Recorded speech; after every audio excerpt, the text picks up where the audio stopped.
So, what's going on with the price of gold, silver? How's the economy going to look for the next few years? Well, Gary S. Wagner from the goldforecast.com joins us today to give us his expert opinion on how things just may unfold.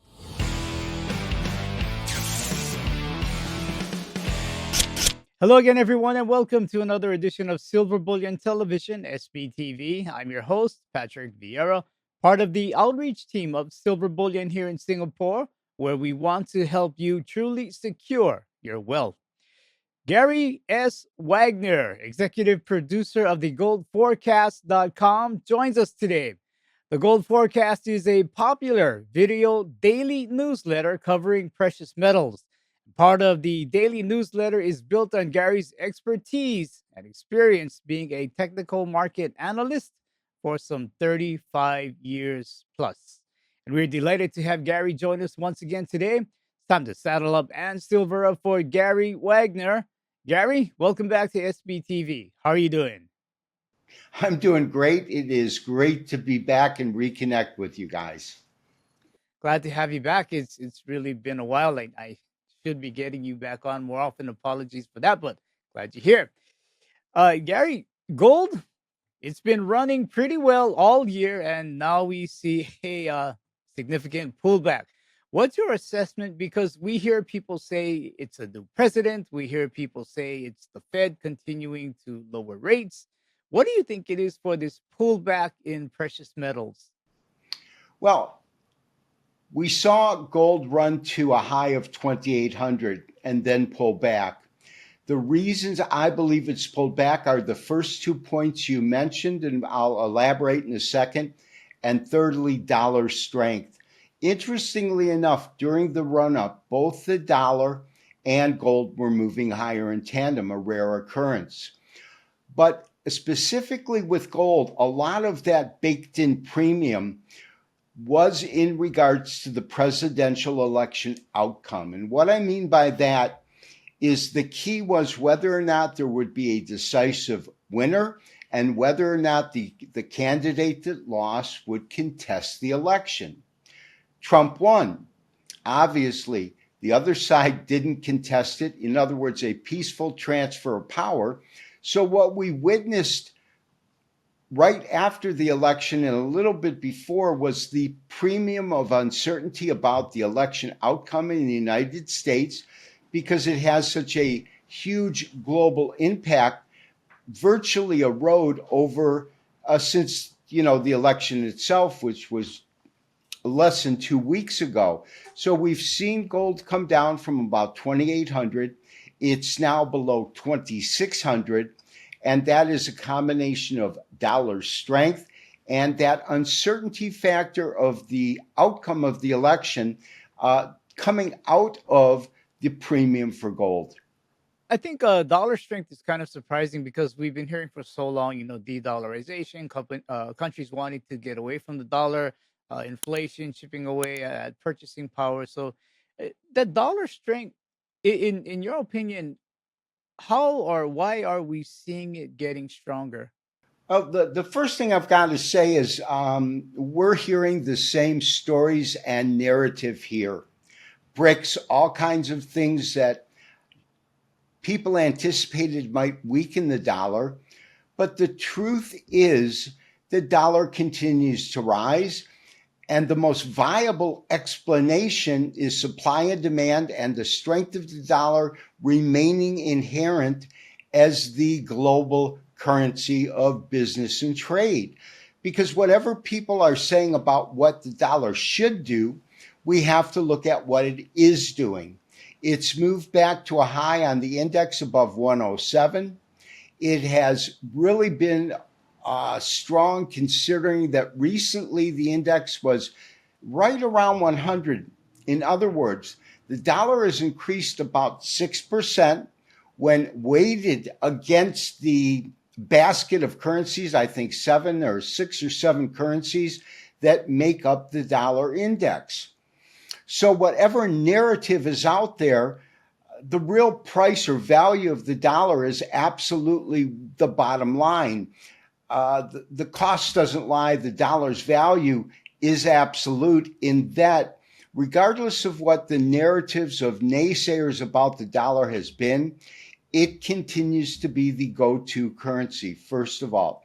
Second of all, as the Federal Reserve has begun its interest rate normalization and they cut rates, while on the surface, lower interest rates are beneficial for gold, but not beneficial for the dollar continues to outperform the currency basket that it is weighted against. So the best explanation is, regardless of the narrative, the dollar remains strong because traders, institutions, central banks are accumulating a couple of things: dollars, US, and gold. Central banks have been purchasing gold for the last year at a rate that's unheard of. Now the emerging market countries are getting involved.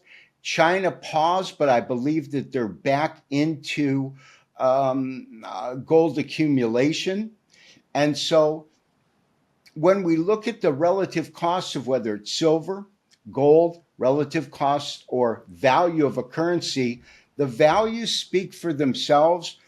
Any explanation I present or anyone else is really irrelevant. If the fundamentals that have moved the dollar substantially higher, up 6% in a short period of time, as long as they remain, we are going to see dollar strength. It's interesting. We're talking about the dollar here because when it comes to that, those central banks which you mentioned, we saw them, really buying gold like never before. And a lot of people were saying at that time, or narrative at that time was, there was a waning confidence or waning demand in US dollars. But you're saying that we may see both central banks having that dollar demand and gold demand? Well, I think what we are seeing right now is realize that central bank accumulation occurred brisker, aggressively throughout last year. And last year we saw gold run at the beginning of the year, I believe, at around 2,000 up to 2,800. The fact that it hit multiple all-time record highs would lessen the appeal of accumulation by central banks in terms of the quantity, the viability, and at what levels they would accumulate. A central bank realizes that there is intrinsic value in the precious metals, to a lesser extent silver, although they're not accumulating it because you can't store as much in a small, in terms of weight and price per ounce. Precious metals have held intrinsic value, continue to, and in my opinion, will always have that intrinsic value. And what I mean to say is, although we'll see variation in the price of gold and silver, to a lesser extent platinum or palladium, gold and silver will always have a unique demand due to the fact that all currencies are fiat. And the only real asset that has intrinsic value that by definition cannot dissipate, you can't print more gold, you can't print more silver. And so for that reason, those precious metals are going to hold those values. They will vary in value, but they're not going to diminish, meaning we'll see both gold and silver vary in price, but always hold definitive intrinsic value. That's another great point. Being in the precious metal space, a lot of us do understand the component of value and being a store of value that precious metals are. But there's also the other side where people tend to look more at price. So with that, I'd like to ask you, what support or resistance levels are you seeing for both gold and silver? Well, we'll take silver first. We had silver really dog behind gold for years. If you consider that, let's go back to 2011, midpoint of 2011, gold runs up to the new all-time record high above 1900. Seems tepid right now. Silver runs to $50 an ounce. We then have a multi-year correction from 2012 to 2016. And at that point, there was a pivot or a switch from a market sentiment which was remarkably bearish to one that was regaining bullish momentum.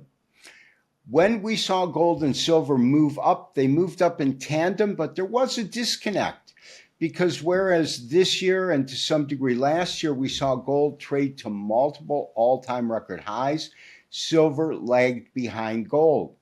However, what we recently saw in silver before the correction began, which occurred very recently, was $35 an ounce silver. And while that might not sound like a magnificent milestone, considering it is the first time we have seen silver breach $34, in 12 or 13 years. And so in terms of what I'm looking at, remainder of this year, say first and second quarter of next year, is once the correction concludes, and I think we might be close, but I could be wrong, but I do know in my heart that Paul Volcker, one of the Federal Reserve heads, used to say in relationship to the dollar, trees don't grow to the sky, they never have, they never will. In other words, there is a ceiling and there is a level of support that's absolute. And so what I mean by that is at some point, both gold and silver will cease to correct.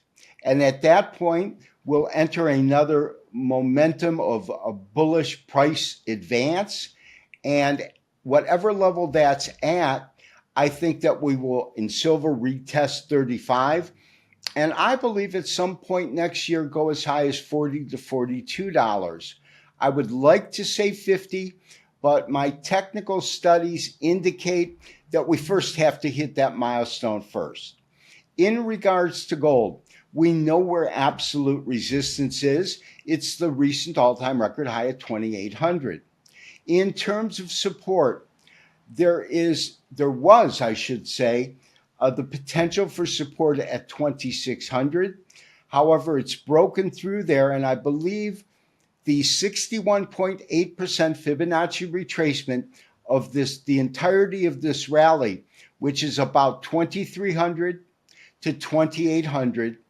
If you take the 61.8% retracement, it comes in at around 25. And I think that that's an area where gold really should find support if it hasn't already. So that's my take in terms of gold and silver. I'm exceedingly bullish next year. I need confirmation that this current correction has run its course. But irregardless, at some point, the correction will conclude. And following that, our technical studies, as well as the fundamental fabric that have moved these precious metals off of the recent lows, will reemerge. And the prices we're looking at now, what you can pay for if they go to silver bullion, is going to look great. Whether it's 2 months or 4 months from now, the prices now might be a real good buy or a bargain, let's say. Yeah, that's another great point. I also I have a strong take where I do also see, precious metals, although they had a little bit of a pullback here.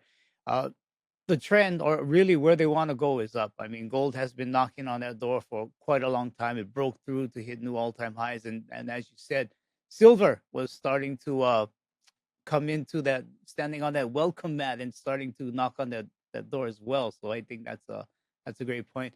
But want to ask you though, we saw the stock markets sort of rejuvenated. We saw Bitcoin just hit massive all-time highs.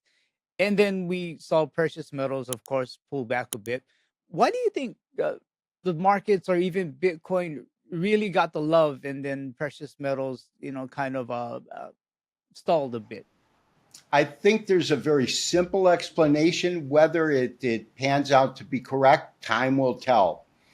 But when the winner of the presidential election turned out to be Trump, we know that he is cryptocurrency friendly. He was the guest speaker at one of the major cryptocurrency seminars. I don't know if it was in Vegas, but recently. His sons are advocate. They have their hands in that well. So because of that, Also, because of the association with Elon Musk, that's been a huge proponent of cryptocurrencies, and he is now kind of worked himself into the new Trump administration. This new administration favors cryptocurrency. They hold cryptocurrency, and they'll probably pass deregulations or laws that are favorable to continue to move them higher. Considering that Bitcoin, for example, is at the highest level in history, really speaks to the fact that the incoming administration is very friendly to cryptocurrencies. The other thing is U.S. equities. It is widely anticipated that once Trump takes office, he's going to cut taxes. He is going to do away with regulations. He's going to take steps to make businesses more productive. If that comes into fruition, businesses will take off. And so what we're witnessing in U.S. equities is the anticipation of a Trump administration doing very favorable things for business, such as tax cuts and deregulation. Those two factors alone have been at the root cause of what I believe is this last huge push in U.S. equities, taking them to all-time record highs. Again, gold and silver have moved the opposite way, but the explanation I gave a few moments ago is the rationale. I think that we have precious metals moving lower, crypto and stocks moving higher. I think that while we'll see crypto and stocks level at some point, I think that once the correction concludes that's currently underway in gold and silver, we'll see that return to a bullish demeanor next year. Yeah, my wife, she's been smiling with all those Dogecoin that she bought years ago. So she's smiling now. But people that may not be smiling, the Wall Street. I mean, there seems to be a fear in Wall Street that the Fed, despite Trump, the Fed may continue to shrink its balance sheet, and from 9 trillion, I think they're down to about 7 trillion or so. And the Fed was expected to stop shrinking that balance sheet December this year. So what's kind of out there is, should the Fed continue shrinking that balance sheet, there is a fear of liquidity starting to dry up. So I wanted to ask you, do you see the possibility of liquidity starting to dry up, and what would that mean for precious metals? Well, first of all, as far as the Federal Reserve as well as global central banks go, the trend is, and I believe will continue to be, interest rate normalization. Considering that prior to the global pandemic, interest rates were sitting between, in the United States, 0.25%. There wasn't really any return. Over a period of time, interest rates stayed there, but inflation creeped in. March, I believe, 2022, peaked at about 9%. And so the Fed stepped in and began to do what it had to bring down inflation. The dual mandate of the Federal Reserve has always been a workable level, a target of inflation at around 2%. I believe the target's moved to 3%, as well as full employment. We call that the dual mandate of the Federal Reserve. Their focus is keenly upon that dual mandate. So whereas we saw steps at the beginning and midpoint of this year that were 100% focused on reducing inflation, once they realized that the steps they had put in place by raising rates had virtually taken inflation down, then they began to focus on the fact that there was some shakiness in the labor market. And so now they're focusing more on that. And at some point, they'll focus on both of those items as their dual mandate. I think that they have done that in lieu of taking their balance sheet and diminishing that. I think that they will always keep it at a point where there is liquidity in the market. The last time they tried to reduce it, we were sitting, this is always in the trillions, but above 5 trillion, and they shrunk it by reducing their balance sheet to about 3.5 trillion. At that point, they stopped the reduction because of the fear of lack of liquidity, as you just mentioned. That balance sheet has swelled again, as you just talked about. And at some point, and the point I'm talking about is they're going to put interest rate normalization before anything. In other words, getting the interest rates back down to 3%. That is healthy for the economy. We have global banks doing the same thing.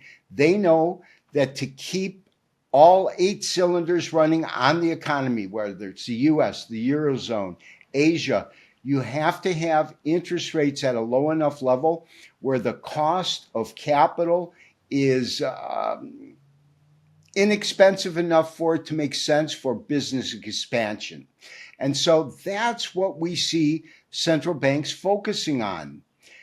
They're not going to worry about their balance sheet, which I adamantly believe will at some point come and bite them in the behind. However, in the US, our budget deficit has been increasing. Our balance sheet with the Fed has been increasing. We all know that that spells real potential danger. However, we haven't seen anything but kicking the can down the road and nothing really coming of that. And to get an idea of what we're dealing with is that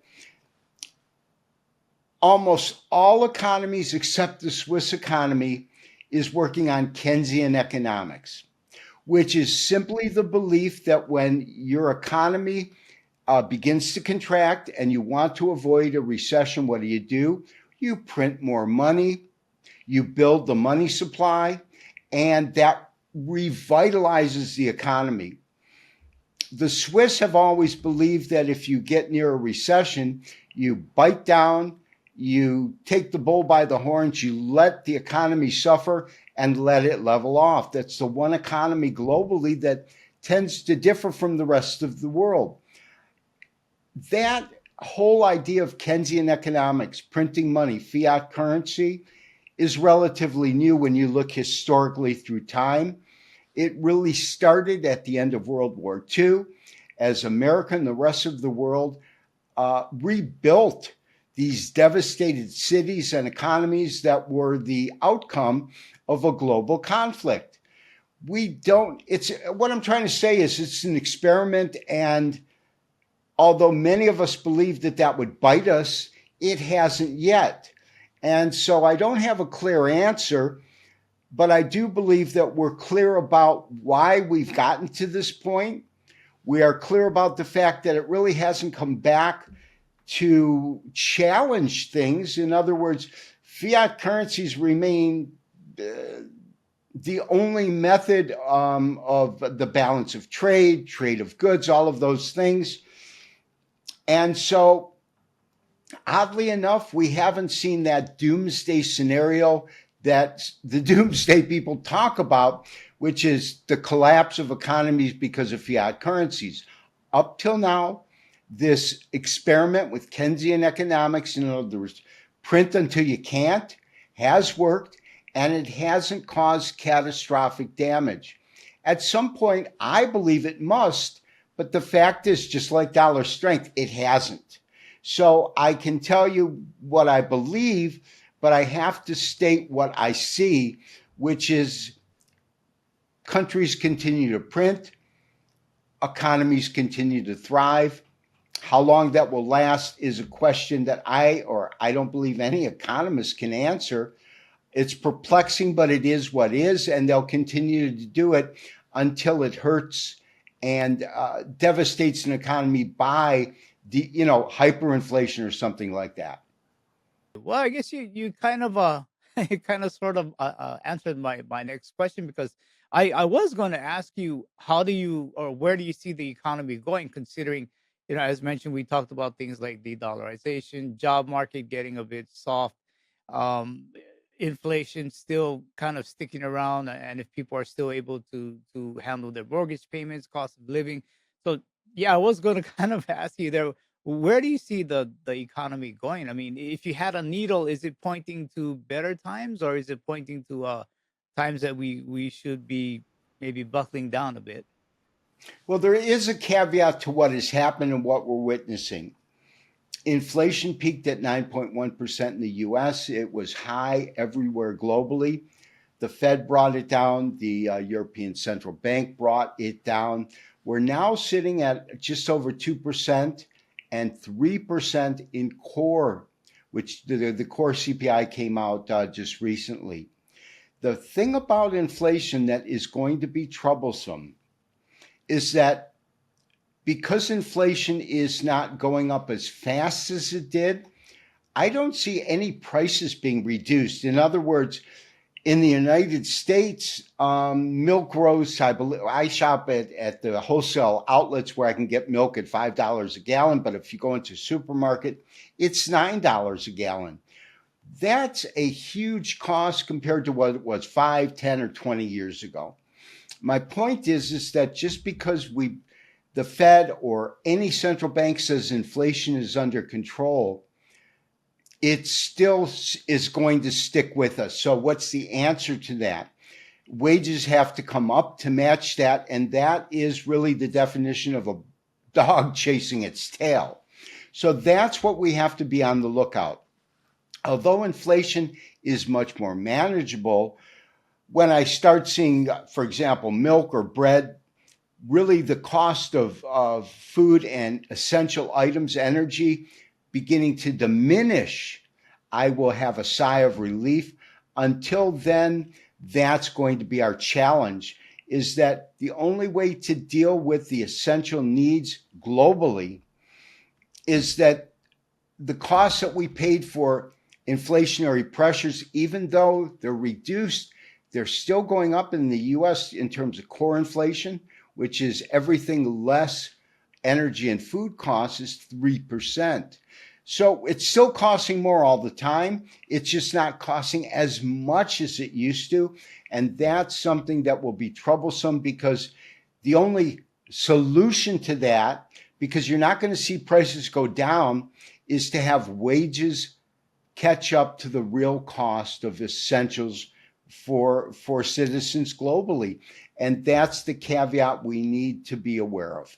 Do you think businesses will be able to offer up higher wages for people?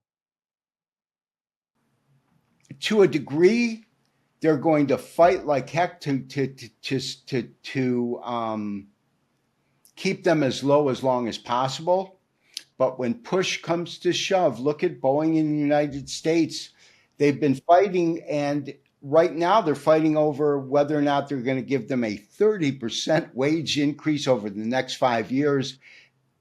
The negotiations weren't whether they do 10 or 20. It's a major increase in wages. So corporations at some point, the big ones, have to play catch up, because if they don't, they begin to lose their workforce. The other end of it is for them to be productive and continue to hold market share in whatever industry that they're in. They have to continue to be competitive. And that's kind of the balancing act that these corporations have to face. And let's face it, corporations are not just a US corporations or Asian corporations or Europe corporations. They pretty much are multinational corporations. So all of the big corporations, although the tech industry is founded in the US and manufacturing may be founded in Asia, corporations have transcended borders. And so they're going to have to deal with the issues that I've just spoke of. Yeah, you spoke about challenges also, and yeah, I just wanted to ask you here, with so many global challenges, local challenges happening right now, how important is it to diversify your assets and even perhaps the locations of your assets? It's an interesting question. It's very difficult to throw a blanket over that to give your audience an answer, because in terms of asset management and diversification, It has to do with how old you are, what your goals are, where you're planning to be. If you're retired, my answer is completely different for a young couple that's 30 and has lots of work years and capital accumulation ahead of them. There is no blanket way to put it. Diversification is always going to be important unless you have a crystal ball and you know that this particular asset class is going to outperform all of them. No one has that. So diversification will always hold true. In terms of where your assets are located, that's an interesting question that no one's ever asked me. I don't think that's an issue now in terms of having it in a democratic country, whether it's the United States, Britain, Singapore. I think that there's a certain safety in most of the countries. When you talk about the communist, or whether I am specifically addressing China and Russia on these, I don't think your assets are really ever securely safe, which is why the very, very wealthy in China and Russia don't keep the majority of their assets in their country. So I don't think that's going to change. I think that location is already diversified in countries that are stable and well-founded and should provide a safety net regardless of what's going on. The countries that are troublesome in the first place probably will continue, but I can't address that. All I can say is let's look at the richest people in the world and where they're putting their assets, because they're doing something right. That's how they got there. That's how they're maintaining their position globally. And whatever they're doing should be it should be your mentors as to what everyone should strive to do, because they figured something out that those who aren't as fortunate, such as us, me, our audience, you, strive to get to. So follow the money and follow where the money's being put by those that have a lot of it, and that will give you kind of a roadmap as to how and where to put your assets. Gary S. Wagner, before we head out, can you tell the good people how they can follow you on social media and, of course, about the services that you provide? Thanks so much. At Gary S. Wagner is my Twitter account. The Gold Forecast is our YouTube account. We have a premium service at thegoldforecast.com, and you can go and find out what we offer for our premium subscribers.